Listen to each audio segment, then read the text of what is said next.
আজকের আলোচনার বিষয় কেরিয়ার সম্পর্কিত, অর্থাৎ 12টি পেশা সম্পর্কিত। কোন ধরনের রেখা থাকলে কী ধরনের পেশার সাথে যুক্ত হবেন এই বিষয়ের উপরে। আসুন আমার এই ভিডিওটি শুনতে থাকুন এবং আপনার হাতে রেখাগুলো দেখতে থাকুন। অবশ্যই কোনো না কোনো পেশার সাথে যুক্ত আপনার এই রেখাগুলো মিলে যাবে। প্রথমে বুধের পর্বত, মঙ্গলের পর্বত এবং রবির পর্বত উন্নত থাকলে, অর্থাৎ উঁচু বা ফোলা ভাব থাকলে এবং সুন্দর স্পষ্ট একটি রবি রেখা থাকলে, এর সাথে বুধের ক্ষেত্রে স্পষ্ট একটি প্রলম্ব রেখা থাকলে, অর্থাৎ লম্বালম্বী একটি রেখা থাকলে সেই জাতক বা জাতিকাগণের চিকিৎসা ক্ষেত্রে উন্নতি ও সাফল্য লাভের প্রবল সম্ভাবনা থাকে। আবার যে সমস্ত জাতকের হাতে সূর্য পর্বতটি পূর্ণরূপে বিকশিত বা উঠে রয়েছে, তাদের সরকারি যে কোনো ক্ষেত্রে সাফল্য লাভের সম্ভাবনা রয়েছে। এই ধরনের জাতক যদি সরকারি চাকরি লাভের জন্য চেষ্টা চালিয়ে থাকেন, তাহলে তাদের সাফল্য লাভের পূর্ণ সম্ভাবনা থাকে। তবে এর সাথে হাতের প্রধান 4টি বা 3টি রেখা সুন্দরভাবে থাকা আবশ্যক। তাছাড়া এই ধরনের জাতকদের হাতে এর সাথে স্বাস্থ্যরেখা বা বুধ রেখাটি আয়ুরেখা থেকে বা এই রেখার কাছাকাছি থেকে বুধের ক্ষেত্রে কোনো রেখা পৌঁছালে তাকে বুধ রেখা বা স্বাস্থ্যরেখা বলা হয়। এই রেখাটি থাকলে সেই জাতক ব্যবসা করলে বা সরকারি কোনো টেন্ডার বা কন্ট্রাক্টরের মাধ্যমে সুনাম অর্জন করতে পারেন। আবার কোনো জাতক বা জাতিকার হাতের মণিবন্ধ থেকে সোজা শনি পর্বতে পৌঁছালে, এর সাথে বৃহস্পতি ক্ষেত্রের পাশে এই স্থানে এই রকমভাবে সলমন রেখা থাকলে সেই সমস্ত জাতক জাতিকাদের উচ্চ পদের চাকরির প্রবল সম্ভাবনা থাকে।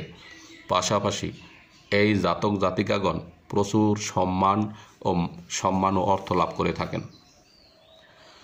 আবার কোনো জাতক বা জাতিকার হাতের মস্তিষ্ক রেখা, ভাগ্য রেখা ও সূর্য বা রবি রেখা স্পষ্টভাবে থাকলে, এর সাথে বৃহস্পতি পর্বতটি উঁচু হলে সেই সমস্ত জাতক জাতিকাগণ শিক্ষাক্ষেত্রে নিজের কেরিয়ার গড়ে তুলতে পারেন। এই ধরনের জাতক জাতিকাগণ যে কোনো ধরনের মাস্টারি বা গুরুগিরি করে জীবনে সাফল্যতা লাভ করতে পারেন। যে জাতকের বুধের পর্বতটি প্রশস্ত ও ফোলানো থাকবে এবং এই পর্বতের উপরে 2টি বা তার অধিক প্রলম্ব রেখা থাকবে, এই ধরনের এইভাবে লম্বালম্বী রেখা থাকবে, সেই জাতক যে কাজের সাথে যুক্ত থাকবে সেখানে নিজের বুদ্ধিমত্তার জোরে সাফল্য লাভ করবেই।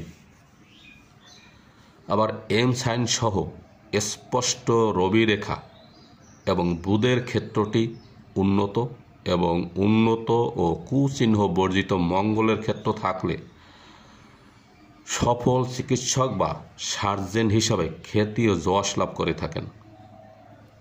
আবার শনির ক্ষেত্রটি স্বাভাবিক উঁচু হলে এবং একটি স্পষ্ট ভাগ্যরেখার পাশে শনির ক্ষেত্রে 1-এর অধিক প্রলম্ব রেখা থাকলে সেই জাতকের মধ্যে সৃষ্টিমূলক মনোভাব অধিক প্রবল হয়ে থাকে, যার কারণে এই সমস্ত জাতক প্রযুক্তিবিদ্যা অর্থাৎ কারিগরি বা ইঞ্জিনিয়ারিংয়ের ক্ষেত্রে সাফল্য লাভ করে থাকেন।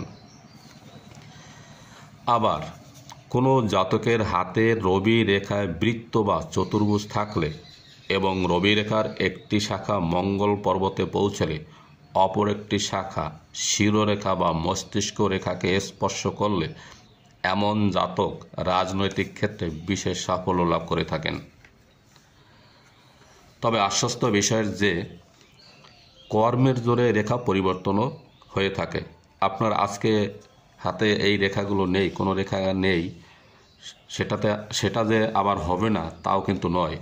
আপনার কর্মের জোরে আবার রেখা হতে পারে। আজ নেই বলে আপনি ভাববেন আমার জীবনে হবেই না, এটা কিন্তু ভুল ধারণা। কারণ ভাগ্য যোগ কর্ম সমান ভাগ্যফল।